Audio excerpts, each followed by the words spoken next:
Most men think desire is obvious, that she'll spell it out. But women rarely reveal what they truly want directly.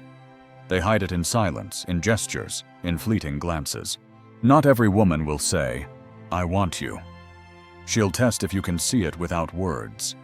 Her eyes will linger a second too long. Her voice softens when she's around you. She finds excuses to touch your arm, fix her hair, or lean closer.